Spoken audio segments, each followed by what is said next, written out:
How you doing, YouTube? Matt Massa Beer Reviews.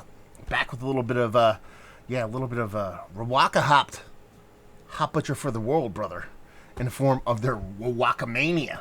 Yeah, little bit of Citra and Waka hopped India Pale Ale. Per hot butcher's thing, call it a thing. We can call it a thing. They call it the flavoring here is ripe mango, juicy grapefruit, and sweet citrus peel. Yeah. Yeah, I saw this one land on their Instagram, and I was like, I gotta do it. Only because it's like the Hulkamania thing. But it's the Hulkamania thing with like the Incredible Hulk's colors, which is like really weird. But I don't know, man. I like fucking. I'm not the biggest wrestling fan in the world, but I grew up in the 80s, man. I was born in 1976, so you know what I mean? Hulk Hogan, he's the man, you know? I don't know why it's Incredible Hulk colors, though.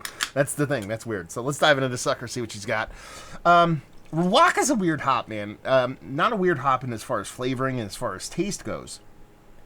It's just kind of like its origin. So when I think of traditional beer, especially more in a kind of Pilsner kind of, lagering, Euro lager kind of thing. I think of Zaz. I mean, it's kind of super traditional, and this is kind of like a offshoot of Zaz hop, and I just don't really associate the two together. So I always find it funny because it's like through and through New Zealand kind of hoppiness. But yeah, anyway, love the label. It's honestly it's probably one of the weakest labels that Jetsa has done, only because it's literally just Hulkamania. But yeah, good job. Anyway, and that looks like a big old hazy. It's only 6.5%, so it's not one of their 7.5 jams, which is kind of unique. Usually it's either 7.5 or they do 6.5, but then they either go way lower than that or much higher. But it looks the part of a big old hazy, rich kind of orange glow to it, off-white, kind of getting closer to like khaki. It's not getting all the way to khaki, but getting closer to that, kind of half a pinky finger of infinitely tight bubbles with this super kind of fluffy creaminess in the middle of it that you guys can't see. But she looks the part. She looks purty with two D's. Let's get a nose, brother. Yeah, I mean, besides my horrible Hulk Hogan impersonations, the nose actually is quite nice. Not nearly as big as I thought it was going to be, but it definitely leans in that kind of green grassy, weedy, definitely chlorophyll-y, grainy thing I dig so much, but in a more gentle way. It's not overt. It's not 2x4 to the face, but that green even goes in further towards this kind of herbally, kind of cooking green to it. And by cooking green, I mean you're getting into your kind of sage, you're getting into your kind of rosemary kind of thing with it, which is kind of really cool. It's not nearly as aggressive as those spices, but it has this kind of, basil-y kind of rosemary thing kind of going on, which I kind of dig. Yeah, that's really cool. It kind of reminds me of a pizza. Yeah, it's weird. It's got this pizza spicing going on. I don't know what the fuck's going on with my nose right now, but that's what I'm getting. And it's green. That's cool, man. I haven't had that. Like, nose. I don't think... The only time I ever got, like, a pizza on a nose was Kelly Green Brewing and Heavy Reel, both Jersey breweries. Check them out; they're awesome. They did like a pizza-inspired beer with pizza spices. That's the only time I got that on there, and that was purposeful. Here you're talking about, the greatest. Is the greatest wrestler ever, Hulk Hogan? No, Andre the Giant is. What the fuck am I talking about? But you're talking about like a Hulk Hogan beer. It's not like you're associating him with pizza.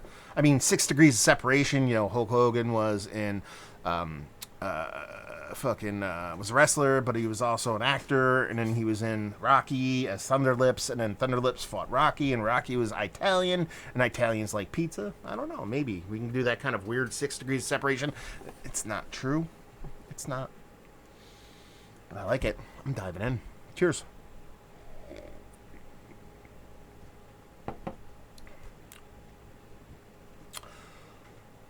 That doesn't suck. It's colder than it should be.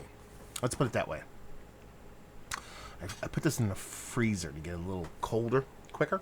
Probably spent a little long time there. It's not like hyper cold. It's just I like to drink my hazies at like 46 to 48 degrees. Is probably more like 40 or 42 degrees as far as temperature goes. But so it's not as bold. It's not as big. It's not as opened as you'd expect. It's got a really nice, soft, water-nerdy mouthfeel to it. It does have this... It has that fluffiness to it, but it's drinkable, too. Now, that could be that coldness lending hand to that, but I think it's going to still be that way when it raises about 4 or 5 degrees. The way the fruitiness portion of this hop plays is definitely like a secondary or third player, but I appreciate it. It's not huge. It's not over the top, but it's there. Definitely tropical fruit leaning, maybe a little bit of stone fruit. Not really citrus at all for me, to be perfectly honest with you, which is very few and far between in a lot of new school beers, especially stuff that is Citra based. But I know with Hop Butcher, they're working that Citra as like a foundation for their beers as opposed to a shower. And really, lets that kind of greenness kind of come out. It's definitely that grassy greeniness, that kind of pizza spice thing where I tried to connect Italians to Hulk Hogan in some bizarre fucking weird way. Is a little bit there in the taste, but not nearly as overt as the nose would lead you to believe. But it's really the green that is doing it for me in this one. And it's kind of one of my favorite things when it comes to hazies, especially when brewers not just have it in their beers, but they lean into it like this one kind of goes.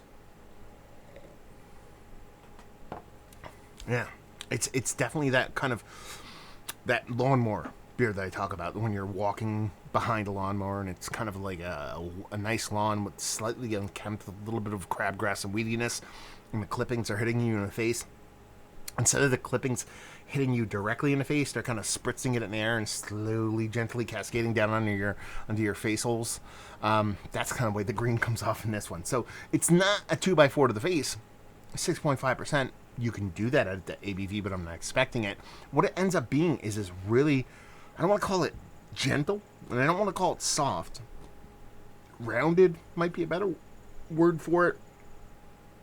Kind of aggressive hop experience. I know that's kind of an oxymoron, but when you're talking about this kind of beer, all the bits and pieces of it, from the mouthfeel, from the way the hop shows in that kind of tropical fruit, stone fruit kind of way, and the way that green is the leader in the pack, they're all working together. Let's put it that way, which is always a kind of hallmark of a really well done kind of beer, whether it be a hazy, a barrel aged beer, the whole nine. And they're big enough to where they're overt, but there's some kind of soft edge to them to where they're not super sharp. And I dig it. And I dig that green. When it comes to kind of hazies, when you give me that green portion of the show, and the way this beer is giving it off, you kind of got me. I'm sold. Newsflash. I dig it. So there you go. Yeah, super fun beer, And it got me talking about Hulk Hogan and doing horrible Hulk impressions. So there you go. What do you want me to do? Anyway, let's talk about it. Is this one of the better hazy IPAs? 6.5% hazy IPAs that I've had as well? Yes. Is it Mount Rushmore status? I don't know if it's Mount Rushmore status, but it wants to be there, and it's very close to being there. Just there's so many good ones, it's hard to pick four out of the group. And when they do, I think they're really kind of obvious. So while this is tasty, and I am 1,000% happy that I got to try it, and I would not hesitate to purchase this, it's just in the outside looking in when it comes to that Mount Rushmore level. Value and availability. Hop Butcher, their stuff goes out in the distro, and then it disappears really quick, so you got to be quick on that, and leave you with, if you like what we like this beer. If you like big old hazies, man, but you want them in a kind of a rounded way, and I shouldn't really say big old hazies, because 6.5%, it's not a big old hazy, but it's giving a lot of those new school kind of hop flavors. Not new school, New England style flavors, because the bitterness is kind of the star of the show here, especially from the green end of things. While it isn't crazy bittering, that green that people associate with the bittering is the star of the show here, even though there's other components to it. But if you're a fan of that big green grassiness component that some breweries pull off from time to time, that's your beer, brother.